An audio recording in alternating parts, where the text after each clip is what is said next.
जय हिंद। जैसे कि आज का टॉपिक का आप लोग मालूम होगा, लेकिन आज का टॉपिक कोई पॉलिटी का नहीं है, कोई हिस्ट्री का नहीं है। आज ये हम बोल सकते हैं कि आज का जो टॉपिक है ना, वो टॉपिक आपको जानकारी होनी चाहिए। ऐसी ऐसी चीज़ें आपको जानकारी होनी चाहिए। तो चलिए ज़्यादा बात नहीं करेंगे, डिस्कस करते हैं। तो सबसे पहले हम लोग बात करते हैं यहाँ पर वकील क्या होता है, बैरिस्टर क्या होता है, एडवोकेट क्या होता है। डिफरेंस यहाँ पर जानेंगे, ठीक है। और इतना उम्मीद करते हैं कि ये जो लेक्चर होने के बाद में आपको मालूम चल जाएगा किसका काम क्या होता है और किस तरीके से बोलना चाहिए। क्या हम लोग जो बोलते हैं कि वकील के पास जाना है केस को लड़ने के लिए, क्या ये सही लाइन है कि कुछ हमको और बोलना चाहिए, तो ये बात आज हम लोग जानेंगे। तो चलिए स्टार्ट करते हैं। सबसे पहला जो टर्म है ना, वो है लॉयर, यानी वकील, जिसको हिंदी से वकील बोलते हैं। ठीक, ये कौन होता है? एक्चुअली ये जो है ना, सिंपल सी बात है। जो लॉ की पढ़ाई करता है, जो भी इंसान लॉ की पढ़ाई की 3 साल के लिए या 5 साल के लिए, और उसके पास अगर लॉ की डिग्री हो, तो उसको बोलेंगे कि वो एक वकील है, वो एक लॉयर है। ठीक है। अब यहाँ पर नीचे जो वर्ड है ना, बैरिस्टर, बैरिस्टर और लॉयर दोनों होता एक ही है, लेकिन डिफरेंस यही है कि वो इंसान जो इंडिया में रहकर लॉ की पढ़ाई की हो, और वो इंसान जो ब्रिटेन में रह के पढ़ाई की हो। ठीक है, जो इंडिया में रह के जो पढ़ाई किया उसको बोलेंगे वकील, और जो ब्रिटेन में पढ़ाई किया हो लॉ की, उसको बोलेंगे बैरिस्टर। तो एक क्वेश्चन आप ही लोग से कमेंट में आंसर दे सकते हैं कि गांधी जी क्या थे? लॉयर थे, बैरिस्टर थे? फिर आगे हम बात करेंगे कुछ और अगर और होगा, लेकिन आप लोग दोनों में से आपको बताना है कि दोनों में से लॉयर थे ये या बैरिस्टर थे। ठीक है, तो मालूम चल गया। लॉयर मतलब जो इंडिया में रह के वकालत की जो पढ़ाई की हो, उसको बोलेंगे लॉयर यानी वकील। बैरिस्टर का मतलब हो गया कि जो ब्रिटेन में रह के, यूएस नहीं, ओनली ब्रिटेन। ठीक है, तो वहाँ पर जो रह के जो पढ़ाई किया हो ब्रिटेन, यानी बैरिस्टर ब्रिटेन। ठीक, याद हो जाएगा वैसे भी, तो उसको बोलेंगे क्या? बैरिस्टर। ठीक है, अब देखिए आगे जब पढ़ेंगे तो मालूम चलेगा डिफरेंस क्या है। ठीक है, तो अगला जो वर्ड है ना, वो है एडवोकेट, यानी अधिवक्ता, जिसको हिंदी से बोलते हैं। डिफरेंस क्या होता है? देखिए, मान के चलिए कि अगर आप जो है ना वकालत की पढ़ाई की है, 3 साल या 5 साल लगा।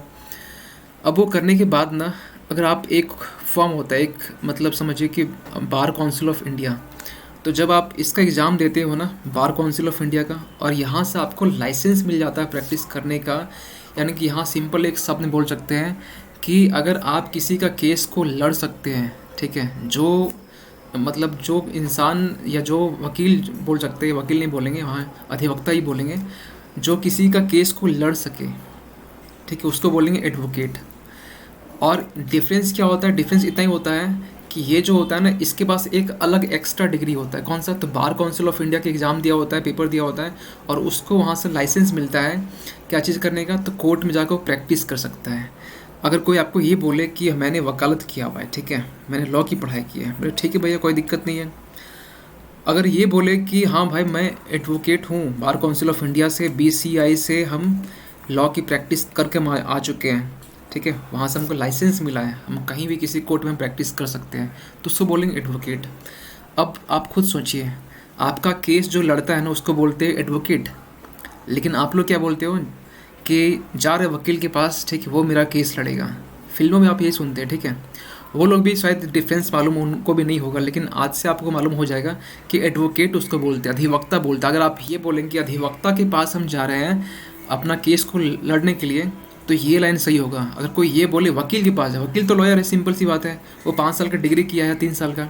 अब वो 3 साल का डिग्री करके वो एक लॉयर है बस, और वो किसी का केस लड़ नहीं सकता है अदालत में, वो किसी का केस लड़ नहीं सकता है। एडवोकेट केस लड़ सकता है। डिफरेंस इतना ही है बीसीआई के ये कोर्स के एक्स्ट्रा में, ठीक है।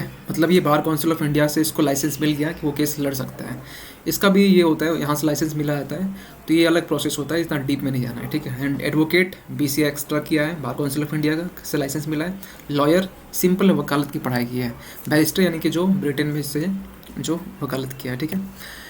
नेक्स्ट जो वर्ड है ना, वो है सीनियर एडवोकेट। नाम से मालूम चल रहा है सीनियर है यहाँ पर, मतलब कुछ तो बड़ा होगा। एडवोकेट तो है ये ऑलरेडी, लेकिन कंडीशन ये है कि ये कम से कम 20 साल प्रैक्टिस किया हुआ हो। और देखिए यहाँ पहले से कुछ रेड जो निशान है, वो इसलिए है क्योंकि हम पहले से रिकॉर्ड कर चुके थे, और उसमें मालूम चला कि मेरा स्लाइड ही नहीं आया है, तो इसलिए ये थोड़ा सा रंग बिरंगा दिख रहा होगा। तो कंडीशन ये है कि सीनियर एडवोकेट में कि 20 साल प्रैक्टिस करना चाहिए उसको, एक कंडीशन। दूसरा कंडीशन ये कि 45 ईयर्स का होना चाहिए। और तीसरा कंडीशन ये कि उसको सुप्रीम कोर्ट या हाई कोर्ट, ये जो डेजिग्नेशन है ना सीनियर एडवोकेट, ये कौन देता है? कोई प्रेसिडेंट नहीं देता है, कोई प्राइम मिनिस्टर नहीं देता है, ये देता है आपका सुप्रीम कोर्ट या हाई कोर्ट देता है ये जो पोस्ट है। अब वो लोग क्या देखते हैं, वो लोग ये देखते हैं कि वो जो एडवोकेट हैं, सीनियर तो है ही, ठीक है, 45 ईयर्स होना ही चाहिए, इसके अलावा उसके पास कुछ स्पेशल नॉलेज है, बिल्कुल अगर है तो दिया जाएगा। इसके अलावा और भी देखते हैं कि क्या उनका एक्सपीरियंस कितना है। अब जाहिर सी बात है, जो अगर 45 ईयर्स का होगा या 20 साल जो प्रैक्टिस किया होगा उसके पास एक्सपीरियंस तो होगा ही, ठीक है। तो इस आधार पर एक एडवोकेट को सीनियर एडवोकेट का दर्जा दिया जाता है। कौन देता है? सुप्रीम कोर्ट और हाई कोर्ट देता है, ठीक है। नेक्स्ट चलते हैं। नेक्स्ट जो है ना, ये टर्म आप लोग शायद नहीं सुने होंगे, लेकिन सुन लीजिए, कुछ नई चीज़ें इसमें है। एडवोकेट ऑन रिकॉर्ड, यानी इसको शॉर्ट में बोलते हैं AOR। ये कौन होता है? देखिए, सुप्रीम कोर्ट में अगर कोई भी एडवोकेट कोई भी केस फाइल करता है, ऐसा नहीं कि कोई भी वकील गया, कोई भी एडवोकेट गया वो केस फाइल कर गया, ऐसा नहीं होता है। एडवोकेट है, अपने जगह पर है, लेकिन वो केस को फाइल करने के लिए AOR जाता है, यानी एडवोकेट ऑन रिकॉर्ड जाता है। अब ये क्या होता है? ये जो होता है ना, सुन लीजिए, यानी वकालतनामा जो है ना, ये फाइल करता है कौन? AOR, सुप्रीम कोर्ट में, ठीक है, हाई कोर्ट में, सुप्रीम कोर्ट में। अब इसका भी एक एग्ज़ाम होता है। AOR कैसे बनता है? आप देखिए, BCI जो बार काउंसिल ऑफ इंडिया से जो जो लाइसेंस मिलता है उसको बोलते हैं एडवोकेट। इसके बाद भी एडवोकेट ऑन रिकॉर्ड, यानी कि अगर जब ये एग्ज़ाम जो कोई पास कर लेता है, और ये सुप्रीम कोर्ट करवाता है, ये एग्ज़ाम सुप्रीम कोर्ट AOR का एग्ज़ाम करवाता है, जब ये एग्ज़ाम कोई पास कर लेता है ना, उसको उपाधि दी जाती है एडवोकेट ऑन रिकॉर्ड। और इसके पास ये राइट, इसके पास ये पावर होता है कि वो सुप्रीम कोर्ट जाकर केस फाइल कर सकता है। देखिए, ये बात अलग है कि कोई अगर ड्राफ्ट देना है सुप्रीम कोर्ट में तो कोई भी दे सकता है, आर्ग्यूमेंट करना है तो वो कोई भी कर सकता है, लेकिन केस फाइल करने के लिए एडवोकेट ऑन रिकॉर्ड ही कर सकता है। ये एक वकील ही होता है, मतलब एडवोकेट ही होता है, बस नाम है, इसका एक पोस्ट बड़ा है, जितना लंबा नाम उतना बड़ा पोस्ट। ये सुप्रीम कोर्ट जाके वो, जैसे हम लोग बोलते हैं कि सुब्रमण्यम स्वामी एक सीनियर एडवोकेट है, ठीक है, मतलब इसके पास जो है ना सीनियर एडवोकेट है, 45 ईयर्स का है, देखने से भी लगेगा। एक्सपीरियंस वाले भी हैं, क्योंकि जो मतलब मुद्दा जो उठाते रहते हैं, ठीक है, यहाँ डिस्कस नहीं करेंगे, तो आपको मालूम होना चाहिए। तो ये जो है ना, ये सुप्रीम कोर्ट में केस फाइल कर सकते हैं एडवोकेट ऑन रिकॉर्ड। कंडीशन फिर ये है, देखिए, एग्ज़ाम पास कर लिए, उसके बाद एग्ज़ाम पास करने के बाद भी ये नहीं होता है, 5 साल उसको ट्रेनिंग प्रैक्टिस करना पड़ता है।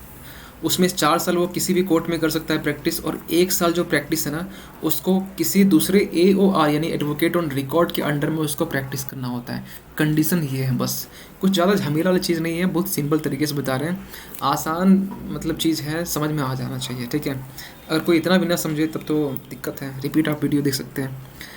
नेक्स्ट है एडवोकेट जनरल, इसको हिंदी से बोलते हैं महाधिवक्ता। देखिए, ये कौन होता है? ये स्टेट का, एक राज्य का पहला लॉ ऑफिसर होता है, एक स्टेट का, राज्य की हम बात कर रहे हैं, ठीक है। तो राज्य का सबसे पहला लॉ ऑफिसर कौन होता है? Advocate general. इसको अपॉइंट कौन करता है? तो इसको अपॉइंट करता है गवर्नर। इसको कौन हटा सकता है? तो गवर्नर ही हटा सकता है।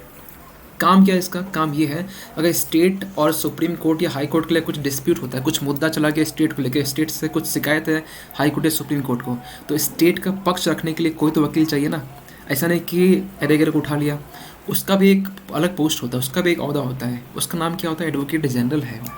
मतलब इसका जो पोस्ट है ना, इतना ऊपर होता है कि वो एक स्टेट को रिप्रेजेंट करता है, स्टेट के तरफ से वो किसी हाई कोर्ट में या सुप्रीम कोर्ट में वो फाइट करता है किसी भी केस को लेकर, ठीक है। लीगल एडवाइज़र होता है, फर्स्ट लॉ ऑफिसर स्टेट का होता है, गवर्नर इसको अपॉइंट करता है, गवर्नर इसको हटा भी सकता है, ठीक है। एडवोकेट जनरल, अगर हम बात करें नेशनल लेवल में, ठीक है, ये तो स्टेट में, नेशनल लेवल में कौन होता है? तो नेशनल लेवल में होता है अटॉर्नी जनरल, यानी जिसको हिंदी से बोलते हैं महान्यायवादी। इसको कौन अपॉइंट करता है? इसको अपॉइंट करता है आपका प्रेसिडेंट। हटाता कौन है? प्रेसिडेंट। आप लोग बताएंगे अटॉर्नी जनरल जो है ना, ये कौन से आर्टिकल में है, आप लोग कमेंट कर सकते हैं, ठीक है, कौन से आर्टिकल में। काम क्या है? काम यही है कि अगर मान के चलिए सरकार जो है, जो सेंटर बैठी हुई है, उसको लेकर कुछ भी डिस्प्यूट होता है सुप्रीम कोर्ट या हाई कोर्ट में भी, तो सरकार की तरफ से जो पक्ष रखता है वो अटॉर्नी जनरल होता है, ठीक है, जिसको पहला लॉ ऑफिसर भी बोलते हैं इंडिया का, ठीक है। लेकिन स्टेट का कौन होगा? Advocate general. दोनों में डिफरेंस मालूम होना चाहिए, ठीक है।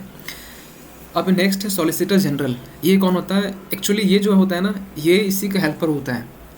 ज़्यादा बर्डन ना हो अटॉर्नी जनरल के ऊपर, तो उसको सपोर्ट करने के लिए, हेल्प करने के लिए एक छोटा उसके नीचे, यानी सपोज कीजिए ये डिप्यूटी अलग पोस्ट है, सॉलिसिटर जनरल जो होता है ना, वो इसके नीचे का पोस्ट होता है, और ये इसको हेल्प करता है, इसका बर्डन ज़्यादा ना हो अटॉर्नी जनरल के ऊपर, क्योंकि इसके पास बहुत सारा मुद्दा होता है, ठीक है। सुप्रीम कोर्ट में आए दिन कोई ना कोई पेटिशन डालता है सरकार के अगेंस्ट में, और सरकार को फाइट भी करना पड़ता है, तो अटॉर्नी जनरल अकेला इंसान कहाँ से कर पाएगा?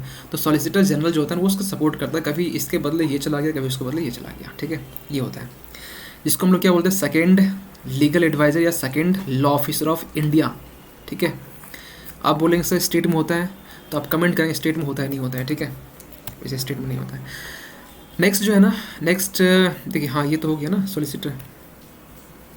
हाँ देखिए, नेक्स्ट जो है ना पब्लिक प्रोसिक्यूटर, ये क्या होता है, एग्जाम्पल से समझते हैं। सपोज कीजिए निर्भया केस आप लोग सुने होंगे, तो जो विक्टिम थी, यानी कि जो निर्भया थी, उनकी तरफ से जो एडवोकेट जो फाइट कर रहा था, यानी कि एक ये क्रिमिनल केस है, मर्डर रेप जो है ना, ये मतलब क्रिमिनल केस में ही आता है, मतलब जिसमें क्राइम बहुत बड़ा हुआ हो। तो ऐसे क्रिमिनल केसेस में जो विक्टिम की तरफ से, याद रखिए विक्टिम की तरफ से, जो पीड़ित है उसके तरफ से जो भी एडवोकेट फाइट करता है उसको बोलते हैं पब्लिक प्रोसिक्यूटर। आप लोग नहीं सुने होंगे पब्लिक प्रोसिक्यूटर, इन्होंने ये बोला, तो पब्लिक प्रोसिक्यूटर एक एडवोकेट ही होता है, लेकिन बस नाम अलग है। और विक्टिम की तरफ से फाइट करता है, क्रिमिनल केस होना चाहिए तो उसको बोलेंगे पब्लिक प्रोसिक्यूटर।